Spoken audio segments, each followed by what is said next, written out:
ICS YouTube channel के इस session में एक बार आप सभी का फिर से स्वागत है।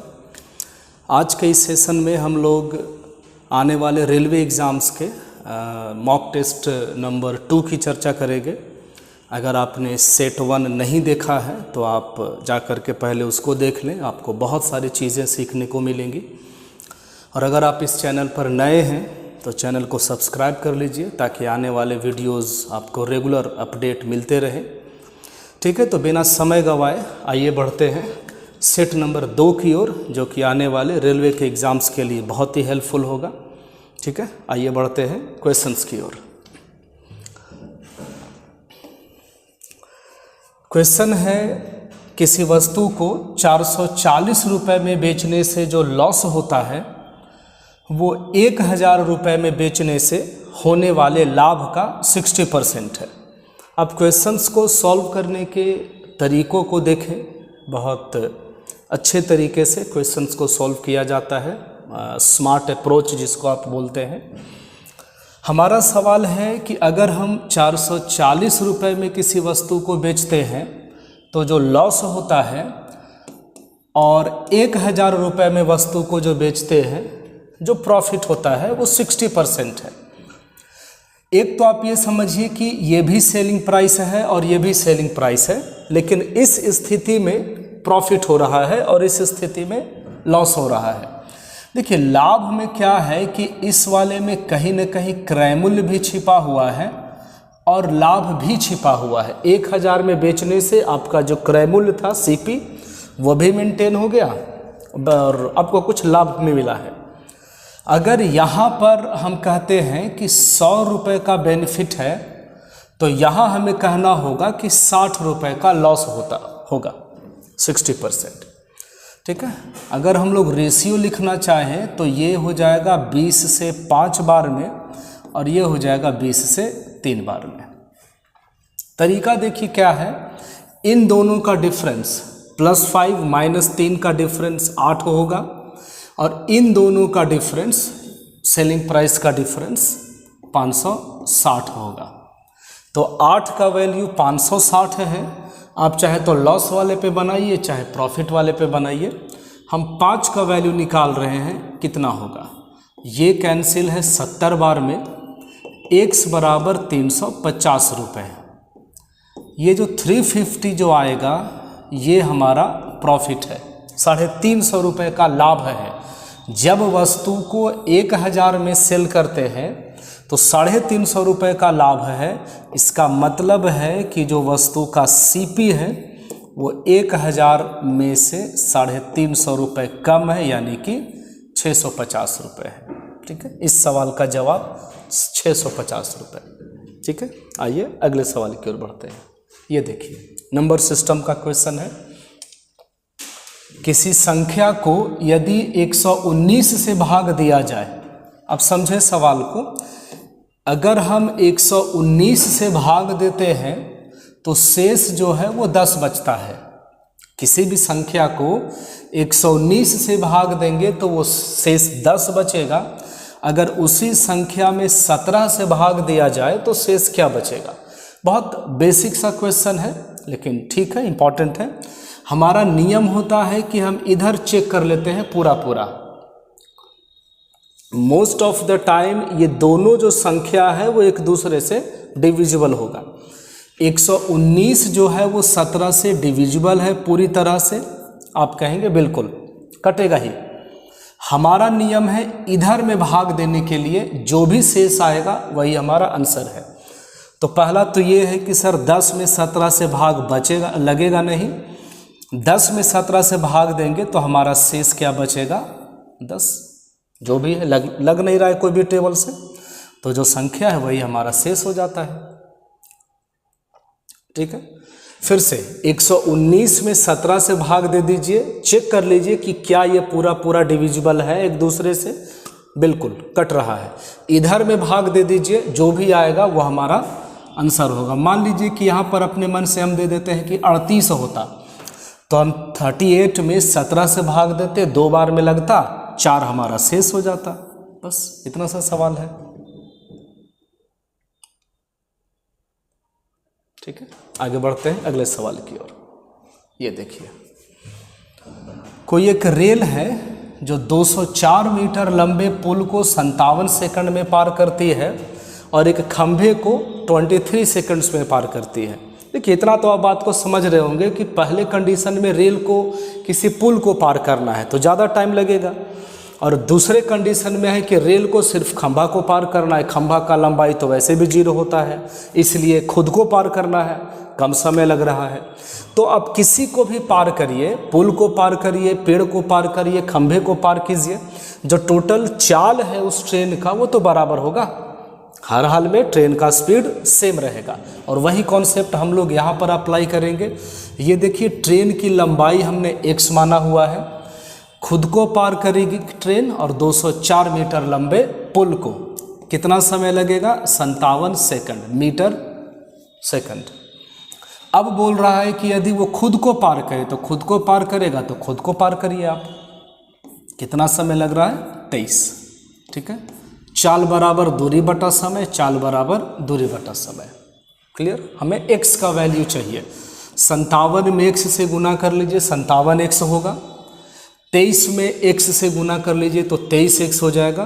तो 57 में से 23 अगर आप घटाते हैं तो 4 और 3, 34x बराबर 204 गुना में 23। 2 से काटे अगर आप तो ये 17 बार में कटेगा, 2 से 102 बार में कटेगा, ये कट गया 6 बार में। क्रॉस कर लीजिए, 6 18 और 12 और 1 13। बस ट्रेन की लंबाई है 138 मीटर। ठीक है, बहुत बड़ा कैलकुलेशन नहीं है। आगे बढ़ते हैं अगले सवाल की ओर। ठीक है, फिर से हम आपसे रिक्वेस्ट करेंगे कि अगर आप पीछे के टेस्ट सीरीज मॉक टेस्ट को अगर आपने नहीं देखा है तो आप एक बार ज़रूर देखिए, क्योंकि बहुत सारे क्वेश्चंस जो है या क्वेश्चंस को करने का जो तरीका है वो अक्सर रिपीट होता है। हमें सिर्फ बार बार प्रैक्टिस करने की ज़रूरत है। इस तरह के क्वेश्चंस आपको पहले के सेशन में भी मिलेंगे। क्वेश्चंस को जितना कम समय में आप कर पाएंगे उतना ही दूसरों से आगे रहेंगे आप। सवाल है, शीला अपने वास्तविक चाल के 20/21 चाल से चलते हुए, ये देखिए 1 से कम है, 20/21 जो है वो लेस देन 1 है, तो कम स्पीड से चलेंगे तो लेट तो होना ही है, 6 मिनट देर से पहुंचती है। उसी डिस्टेंस को कवर करने में उसके द्वारा लिया गया जनरल टाइम कितना है, नॉर्मल टाइम कितना है। हमारा तरीका था कि जितने मिनट का लेट हो या सवेर हो उतना में मल्टीप्लाई कर देंगे आप ऊपर वाले से, यानी कि 20 से डिवाइड करेंगे जितने का अंतर हो। 20 और 21 में कितने का अंतर है? 1 का। तो ये हमारा आंसर हो जाएगा। उसी दूरी को तय करने में उसके द्वारा लिया गया नॉर्मल टाइम कितना है? 120 मिनट, यानी कि 2 घंटा। बस चुटकियों में हो जाएगा सवाल। इसे बनाइए। 3 सेंटीमीटर, 4 सेंटीमीटर और 5 सेंटीमीटर भुजा वाला एक समकोण त्रिभुज है। क्लियर? इस तरीके से समकोण त्रिभुज है। शंकु बनाने के लिए इसे 3 सेंटीमीटर भुजा के चारों ओर घुमाया जाता है। इसको 3 सेंटीमीटर रखेंगे, इसको 4 रखेंगे, ये हमारा कर्ण हो गया। ठीक है, 3 सेंटीमीटर भुजा के चारों ओर घुमाया जाता है। आप प्रैक्टिकली समझेंगे कि ये जो 3 सेंटीमीटर जो आप देख रहे हैं, इसका जो हाइट देख रहे हैं, यहाँ पर से पकड़ के, है ना, कॉर्नर पे ऊपर में पकड़ के उसको ऐसे ऐसे रोटेट किया जा रहा है। तो जब हम इसको गोल गोल घुमाएंगे ना तो वो कुछ इस तरीके से एक शंकु का रूप ले लेगा। और ये जो रेडियस आप देख रहे हैं, ये बेस जो देख रहे हैं, ये जो बेस देख रहे हैं, यही चारों तरफ से सेंटर पॉइंट से यहाँ से घूम करके चारों तरफ ये रेडियस का काम करेगा। समझ पा रहे हैं? जो नया जो कोण बनेगा, जो शंकु बनेगा, उसका हाइट तो यही रह जाएगा। हाइट हो जाएगा 3 सेंटीमीटर और उसका रेडियस हो जाएगा 4 सेंटीमीटर। बस आपसे बोला गया है शंकु का आयतन कितना होगा? 1/3 पाई आर स्क्वायर, एच का वैल्यू 3 है, तो ये 3 से 3 कैंसिल होगा, 4 4 जा 16 पाई घन सेंटीमीटर आंसर है 16 पाई। ऑप्शन नंबर 3 ये हमारे सवाल का जवाब है। बस समझ पा रहे? आइए अगले सवाल की ओर चलते हैं। रेशियो का क्वेश्चन है, जब इन चारों संख्याओं में से k को घटाया जाता है, ठीक है, पहले लिख लीजिए 11, 15, 20 और 30। जब इसमें से k घटाएंगे, चारों संख्या में से जब k घटाया जाता है तो जो भी संख्याएं प्राप्त होती है वो समानुपात में होती है। समानुपात क्या है? शुरू में दोनों वालों का अनुपात और लास्ट में दोनों का अनुपात बराबर होता है। इस तरीके से देखिए, अगर हम चाहें तो यहाँ से क्रॉस करके भी निकाल सकते हैं। अब क्रॉस करेंगे k का वैल्यू आ जाएगा, कोई बड़ी बात नहीं है। एक तरीका और हम लोग लगा सकते हैं, यहाँ देखिए 20 और 30 में कितने का डिफरेंस है? 10 का। 11 और 15 में कितने का डिफरेंस है? 4 का। हमारा नियम है जो डिफरेंस है उसको बराबर करने का, अंतर बराबर करने के लिए। तो इसमें आप 2 से गुना कर दीजिए, 20 हो जाएगा, और इसमें यहाँ 5 से गुना कर दीजिए। जितना से भी मल्टीप्लाई किया गया हो, चाहे 4 से 5 से, हमने 5 से गुना किया तो ऊपर में या नीचे में नो प्रॉब्लम, सब में गुना कर लीजिए। 5 में गुना कर लीजिए, 11 × 5 = 55 माइनस 5k बराबर 2 से गुना करना पड़ा तो 20 दूना 40 माइनस 2k। अब चाहे तो फिर नीचे वाले में भी मल्टीप्लाई कर सकते थे। तो ये 2 के अगर आप अंदर लाते हैं, इतना कैलकुलेशन एग्जाम में मत करिएगा, और ये 55 उधर चला जाएगा तो ये हो जाएगा -15, तो k का वैल्यू निकल गया 5। अब हमारा सवाल है इन दोनों के बीच में मध्य अनुपात। भाई मध्य अनुपात का फॉर्मूला क्या है? √a × b। k के जगह पे 5 रखेंगे तो 5 दूना 10 और 2 12, 5 × 5 = 25, 3 75। मध्य अनुपात √a गुना में b, दोनों को गुना कर दिया जाता है रूट में। तो थोड़ा सा इसको कर लीजिए, 4 गुना में 3, 75 को कर दीजिए 3 गुना 25, ठीक है। 4 का वर्गमूल, 2 को 3 और 25 का 5, देख लीजिए 5 × 3 = 15, 15 दूना 30। Option number 4। आप यहाँ से क्रॉस करके भी, तिरछे तिरछे गुना करके भी k का मान ला सकते हैं, आंसर वही आएगा। होगा क्या कि बड़ा डिजिट रहने में बहुत ज़्यादा टाइम लग जाएगा। कभी अगर बड़ी बड़ी संख्याएं दे दी गई तो क्रॉस करने में आप परेशान हो जाएंगे। इसीलिए किरण की शादी 20 वर्ष पहले हुई थी, ठीक है। 20 साल पहले किरण की शादी हुई है। अगर हम लोग अभी बात करेंगे और 20 साल पहले की बात करेंगे तो दोनों में 20 साल का अंतर होगा, जाहिर सा बात है। अगर अभी 2024 है, 20 साल पहले शादी हुई होगी तो 2004 में हुआ होगा। 2004 और 2024 में 20 साल का फर्क है। आज किरण की शादी, देखिए यहाँ पे लिख रहे हैं नाउ, आज किरण की आयु उसके शादी के समय की आयु की, यहाँ लिख रहे हैं मैरिज, उसके शादी के समय की आयु की 11/7 गुनी है। शादी के समय अगर वो 7 ईयर की थी तो अभी उसका एज 11 का है। तो कितने का डिफरेंस आप महसूस कर रहे हैं? 4 का। और शादी कितने साल पहले हुआ था? 20 का। अगर 4 का वैल्यू 20 है तो आप कहेंगे कि 1 का वैल्यू 5 है। जब 1 का वैल्यू 5 है तो अब से 10 वर्ष बाद अभी वो कितने साल की है? 11 × 5 = 55, अभी वो 55 वर्ष की है। 10 साल बाद 65 वर्ष की। बस इतना सा सवाल है।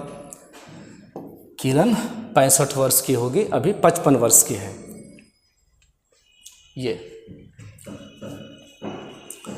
P 1 किलोमीटर की दौड़ में Q को 100 मीटर का हेड स्टार्ट देता है।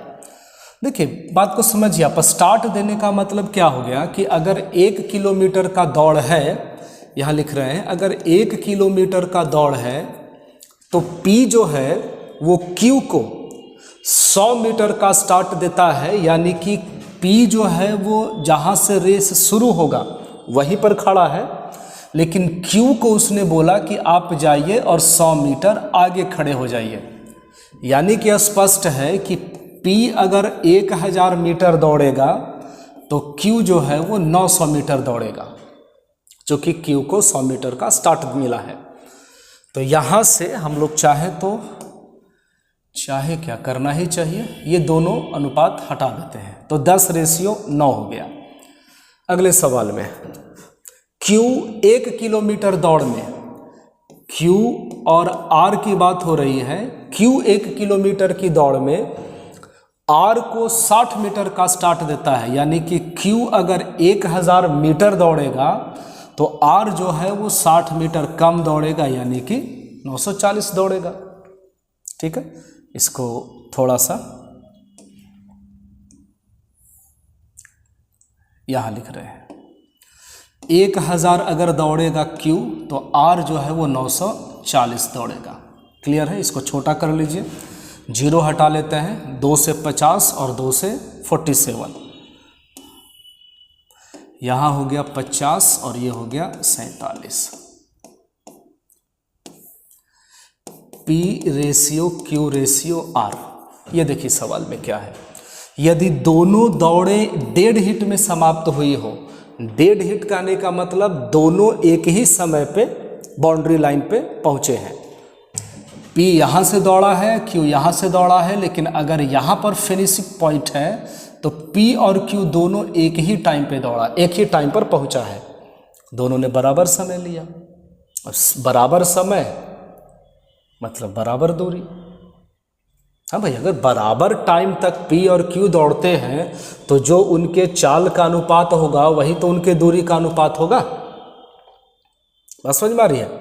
जितने समय तक P दौड़ा है उतने ही समय तक Q दौड़ा है, क्योंकि दोनों दौड़ जो है वो डेड हिट में समाप्त हुआ है, दोनों एक ही टाइम पे बाउंड्री लाइन पे पहुंचे हैं, तो दोनों के स्पीड का अनुपात निकाल लिए। आप क्रॉस करेंगे तो 50 दही 500, ये हो गया 450, और ये हो गया 9 सत्ते 63 के 3 हाथ में 6, 36 और 6 42। ये P Q R के स्पीड का अनुपात है। आपसे P और R पूछा जा रहा है, P और R यानी 500, 423, ऑप्शन नंबर 3। ठीक है, अगले सवाल की ओर आते हैं। देखिए सीधा सा सवाल है, चक्रवृद्धि ब्याज और साधारण ब्याज SI और CI का डिफरेंस जो है वो दिया हुआ है, रेट दिया हुआ है 20% और समय दिया हुआ है 3 वर्ष। ठीक है, यहाँ देखिए समान अवधि है, तो 3 वर्ष के लिए SI और CI का जो डिफरेंस है वो दिया गया है 448 रुपये।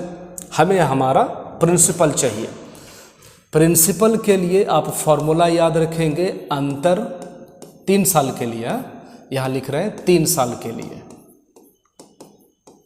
3 साल के लिए प्रिंसिपल बराबर अंतर इंटू 100 का क्यूब बटे में R² इंटू 300 प्लस R। ठीक है, 3 वर्षों के SI CI के डिफरेंस के लिए क्या कई बार क्या है कि मूलधन दे करके डिफरेंस मांगा जाता है, डिफरेंस दे करके प्रिंसिपल मांगा जाता है। क्लियर? अंतर देख लीजिए, 448 into 100 into 100 into 100 divided by R², यानी कि रेट कितना है 20 है, तो 20 का स्क्वायर 400 हो जाएगा, 320 ऐड होने के बाद। तो एटलीस्ट ये पूरा कैंसिल है 4 बार में। ठीक है, 4 से इसको काट लेंगे तो ये हो जाएगा 112, 1 0 से 1 0 हटा लीजिए। देखिए 16 से 2 बार में कटेगा, ये 16 दूना 32 और 16 से 7 बार में कटेगा। 2 से ये 5 बार में काट लीजिए, 7 पचे 35 पर 00 है ना, 7 पचे 35 उस पर 00 आ जाएगा। 3500 रुपये हमारा प्रिंसिपल है। सवाल कहीं नहीं जाएगा आपका अगर हमको ये फॉर्मूला याद है 3 साल के डिफरेंस के लिए। ठीक है, आगे बढ़ते हैं। ए और बी जो है वो एक साथ काम को 10 दिनों में कर पाते हैं। ए अकेले 15 दिनों में कर पाता है और सी उसी काम को 20 दिनों में कर पाता है। क्या हम LCM ले सकते हैं? बिल्कुल, ये हो गया 60। एक दिन में 6 काम ए और बी मिल करके, ए अकेले 4 काम और सी अकेले 3 काम। आप बताइए कि ए और बी मिल के 4 काम करते हैं, ए अकेले 6 काम करते हैं, सॉरी, ए अकेले 4 काम करता है तो बी कितना करता होगा? 2 काम, है ना, 6 - 4। हमारा सवाल है बी और सी मिल करके, भाई काम कितना है? 60। बी और सी मिलकर कितना काम करेगा? 5। इतना नहीं करना है, तुरंत दिमाग में आना चाहिए। 12 × 5 = 60, ये हमारा आंसर है। 60 काम बी और सी मिलकर के 5 के स्पीड से करेंगे, 12 दिनों में काम पूरा हो जाएगा। ये देखिए, अच्छा सवाल है ये भी। ए के 15%, यहाँ लिख रहे हैं, ए के 15% और बी का 35% के गुणनफल को यदि भाग दिया जाए सी के 21% से, तो जो आंसर मिलता है वो 37 मिलता है, 37। हमारा सवाल है कि ए और बी के गुणनफल को, यहाँ पे देखिए ए गुना बी बटा सी पूछा जा रहा है। ए और बी के गुणनफल को सी से भाग देने पर उत्तर कितना प्राप्त होगा? हम तो कहते हैं कि कम से कम 1% कैंसिल कर लीजिए, ठीक है। ये जो परसेंट है उसको आप नीचे ले आइए, इस परसेंट को नीचे ले आते हैं, यहाँ कर देते हैं, ठीक है। 1% कैंसिल है। 7 से 5 बार में, 7 से 3 बार में, 3 से 5 बार में, 5 × 5 = 25, 25 × 100। हमारा सवाल है ए बी बटा सी का वैल्यू क्या होगा? ए बी सी, ये जो 4 है क्रॉस कर दीजिए उधर, 37 × 4, 7 × 28 के 8, हाथ में बचा 2, 4 × 12 और 2 = 14। बस ए गुना बी बटा सी पूछा जा रहा था, ये जो 4 है वो क्रॉस होकर के उधर गुना हो जाएगा 37 से।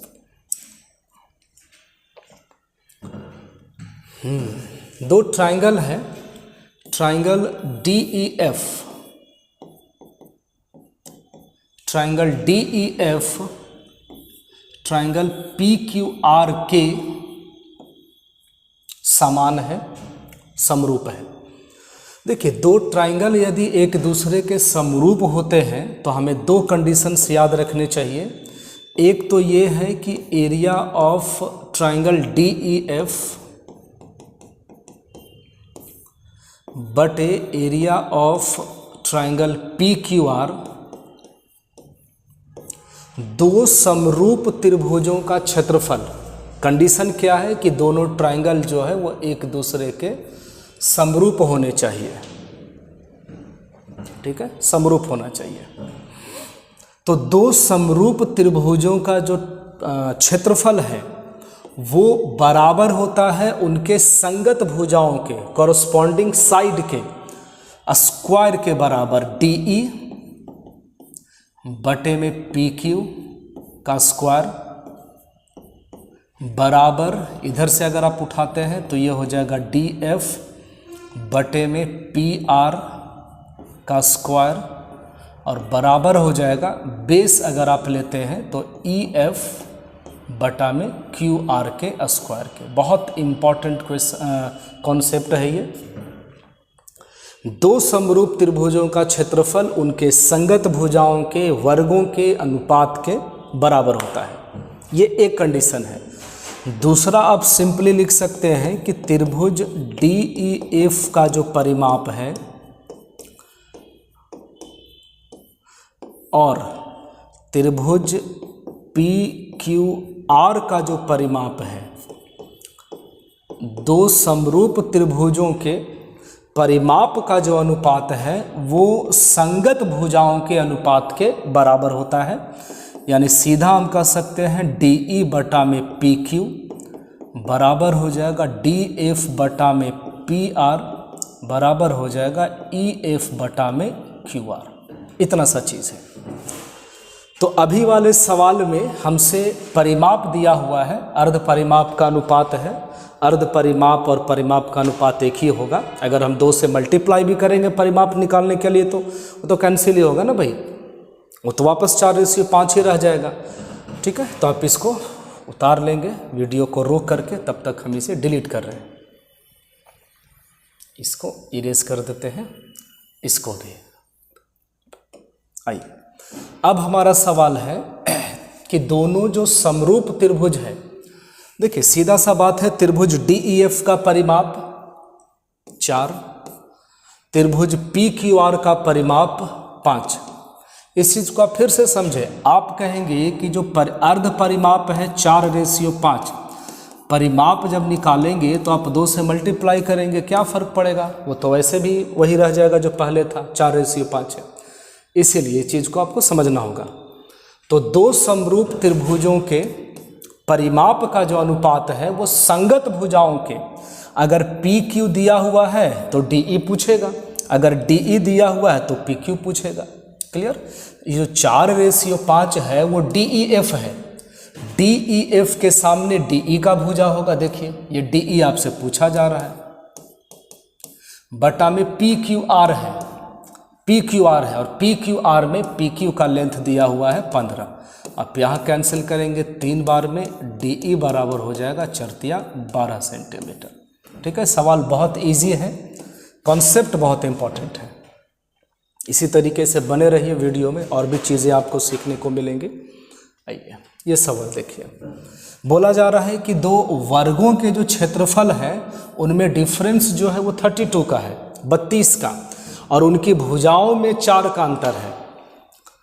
ऑप्शन देखिए, क्या इसमें 4 का अंतर है भुजा में? क्या इसमें 4 का अंतर है भुजा में? बिल्कुल नहीं। क्या इसमें 4 का अंतर है? बिल्कुल नहीं। आप कहेंगे इसमें या इसमें पॉसिबिलिटी है। अगर ये 12 और 8 वर्ग की भुजाएं हैं तो क्षेत्रफल हो जाएगा 12 का स्क्वायर 144, 8 का स्क्वायर 64। तो अगर हम एरिया का डिफरेंस निकालते हैं तो वो 80 हो जाता है, यानी कि आंसर ये भी पॉसिबल नहीं है। 6 का स्क्वायर 36 होगा, 2 का स्क्वायर 4 होगा, 36 में से 4 जाएगा, दोनों का डिफरेंस 32। तो मतलब बिना कलम चलाए भी सवाल बनाए जा सकते हैं। बहुत सारे क्वेश्चंस आपको मिलेंगे जो डायरेक्ट ऑप्शन से बनते हो। आइए, 105 व्यक्ति किसी काम को 36 दिनों में पूरा कर सकते हैं। 105 व्यक्ति किसी काम को 36 दिनों में पूरा कर सकते हैं, लेकिन उनके द्वारा 8 दिन तक साथ काम करने के बाद 105 आदमी 36 दिन तक काम कर सकते हैं। ठीक है, 105 आदमी ने लगातार 8 दिन काम किया। क्लियर है इतना? अब ये डिसीजन हुआ कि नहीं, काम जो है वो 36 नहीं 29 दिन में समाप्त होना है। तो 29 में से 8 दिन तक तो काम हो गया है। कितना दिन और आपके पास बचा हुआ है? 21। कितने आदमियों को लगाया जाए कि ये टोटल काम और ये टोटल काम मिल करके, ठीक है, टोटल के बराबर हो जाए। M1D1 के बराबर है, समझिए, M1D1 M1D1। कितने आदमियों को लगाया जाए कि काम 21 दिन में हो जाए टोटल, चूँकि 8 दिन पहले ही ख़त्म हो चुका है। तो इसको हम ऐसे बना सकते हैं कि 105 गुने 36, इसको अंदर ले आइए, 105 गुना में 8 बराबर 21x। कुछ ना हो तो 105 देखिए कॉमन कर लीजिए। अगर 105 कॉमन कर लेते हैं तो अंदर में बचेगा 36 माइनस 8, यानी कि कितना? 28 बराबर 21x। ये कैंसिल है 5 बार में, x बराबर हो गया 140। कितने आदमियों की ज़रूरत होगी? 140। आदमी कितना लगा हुआ है? 105। कितने और आदमियों की ज़रूरत पड़ेगी? आपका जवाब होगा 35। 35 आदमी और लगेंगे। ठीक, प्रॉफिट लॉस। देखिए, एक तो ये आप दिमाग में रखें, आपसे पूछा क्या जा रहा है, दूसरी घड़ी की प्रारंभिक लागत कितनी होगी? दूसरी वाली घड़ी, ये वाली घड़ी का इनिशियल वैल्यू पूछा जा रहा है। ये दाम बढ़ाने या घटाने से पहले का। आप देखिए कि अगर ये 16 और 23 के रेशियो में है तो जाहिर सा बात है कि जो वैल्यू होगा या जो दाम होगा दूसरी वाली घड़ी का वो 23 का मल्टीपल होगा, 23 से पूरा डिवाइड होना चाहिए। जो पहला वाला घड़ी होगा वो 16 से पूरा डिवाइड होना चाहिए। ठीक है, तो यहाँ से भी आप चेक कर सकते हैं। हमारा आंसर जो है वो 12-19 होगा। ये बहुत बार सॉल्व किए हैं क्लासरूम में भी, तो हमको याद है आंसर।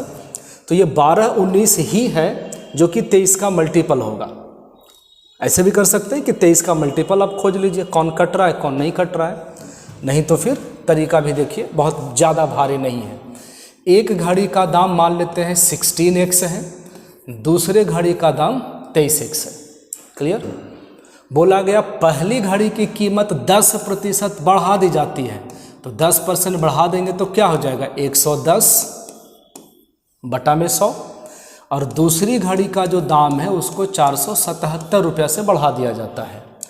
अब दोनों घड़ियों का नया जो अनुपात है कीमत का वो 11:20 है। आपको जैसे समझ में आए आप काट लीजिए। ये कैंसिल है 5 बार में, ये कटेगा 22 बार में, ये कट गया 2 बार में। क्रॉस करेंगे 16 दूना 32x और इधर से आ जाएगा 23x। बात को समझिए, इतना ज़्यादा एग्जाम में करने का ज़रूरत होना नहीं चाहिए। 16 दूना में 32x बराबर 23x प्लस 477। तो ये जो 23 है वो बराबर के अंदर आ जाएगा, तो 32 में से 23 जाएगा तो 9 बचेगा। 9x बराबर 477, 9 पचे 45 और 9 3 27, x का मान 53 आ गया। आपसे पूछा जा रहा है दूसरी वाली घड़ी का दाम। दूसरी वाली घड़ी का दाम कितना है 23 में जब आप 53 से मल्टीप्लाई करेंगे, आप करके देख लीजिए, आंसर आ जाएगा 12-19। क्लियर? ये देखिए क्वेश्चंस ये 2 कॉलम में है, ये 2 कॉलम में है, ये बीच में आप ऐसे डिवाइड करके समझ सकते हैं। क्वेश्चन यहाँ दिया हुआ है, डाटा सफिशिएंसी क्वेश्चन है।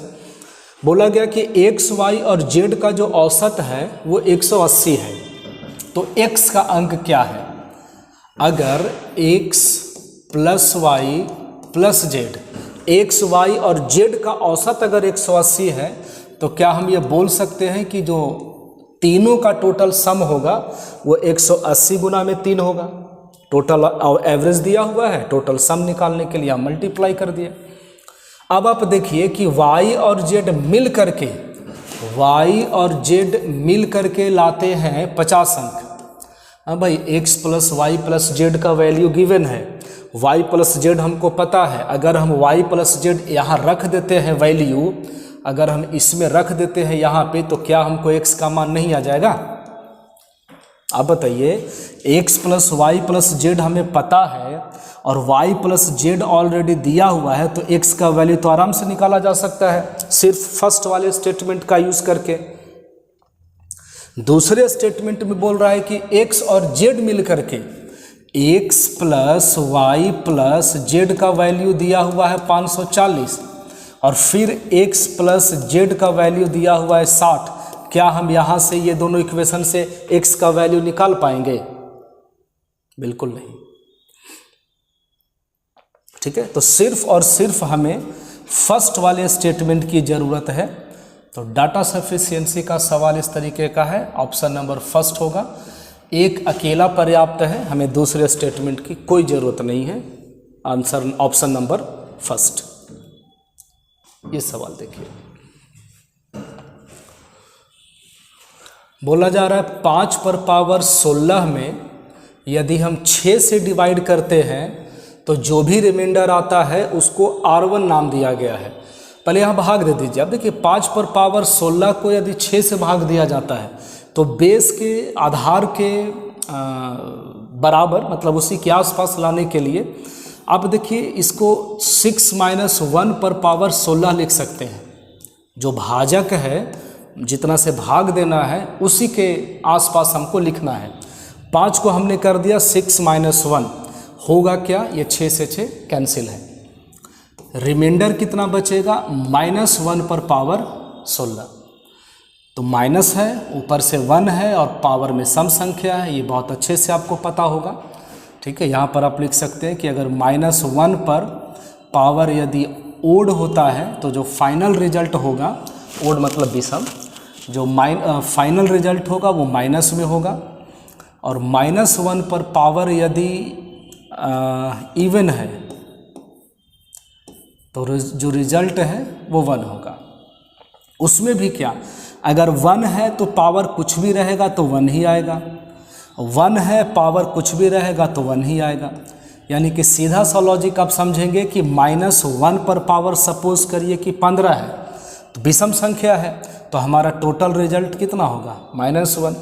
-1 पर पावर अगर 40 है तो टोटल रिजल्ट क्या माइनस है, और ये सम संख्या है, 1 का पावर तो 1 ही होगा, सम संख्या होने के कारण मतलब 1 ही प्राप्त होगा प्लस में। ठीक है, तो ये जो वैल्यू आप देख रहे हैं इसको आप कहीं पे नोट करेंगे, ये इंपॉर्टेंट चीज़ है। ठीक है, अब आते हैं इसको हटाते हैं। ये देखिए, तो ये जो है -1 पर पावर 16 है, यानी कि सीधा सीधा कहेंगे कि ये 1 है, और ये किसका वैल्यू गिवन है, R1 का। अब दिया हुआ है कि 5 पर पावर 25 को यदि 6 से भाग दिया जाए तो 5 यानी 6 -1 पर पावर 25 डिवाइडेड बाई 6, ये 6 से 6 कैंसिल हो जाएगा। -1 पर पावर 25, अभी जस्ट लिखे थे -1 है, पावर विषम है, यानी जो फाइनल रिजल्ट होगा वो -1 होगा। ठीक है, अच्छा ये भी आप अच्छे से जानते हैं कि किसी भी मतलब जो शेष है वो कभी माइनस में नहीं होता है। जब भी शेषफल अगर माइनस में आता हो तो आप उसमें क्या कर दीजिए, जितना जो भाजक है वो उसमें ऐड कर दिया जाता है, यानी कि जो फाइनल रिमाइंडर है R2 वो 5 है। हमारा सवाल है R1 प्लस R2, 5 और 1 6 बटा में R2 यानी कि 5, R1 प्लस R2 प्लस बटा में R2, 6/5, ऑप्शन नंबर 4, ये हमारे सवाल का जवाब है। ये देखिए वेन डायग्राम का सवाल है, इस तरीके से आप बनाएं, ग्राफ से बनाएं, जल्दी बनेगा। एक कक्षा में 60% बच्चों को मैथ पसंद है, ये मैथ हो गया, और 45% को साइंस पसंद है, 25% को दोनों पसंद है। तो यहाँ देखिए हमने दोनों में 25% दोनों में डाल दिया। फिर से 60% ऐसे बच्चे हैं जिन्हें सिर्फ और सिर्फ गणित पसंद है, तो 25% तो हम ऑलरेडी लिख चुके हैं ना भाई, यहाँ पर टोटल कितना रहेगा 35%। बात को समझे आप, 35% वैसे बच्चे होंगे जिन्हें सिर्फ और सिर्फ मैथ पसंद है, केवल मैथ पसंद है। 25% ऐसे लोग हैं जिन्हें मैथ भी पसंद है और साइंस भी पसंद है। उसी तरीके से 45% वैसे स्टूडेंट हैं जिनको कि मैथ और साइंस दोनों पसंद है।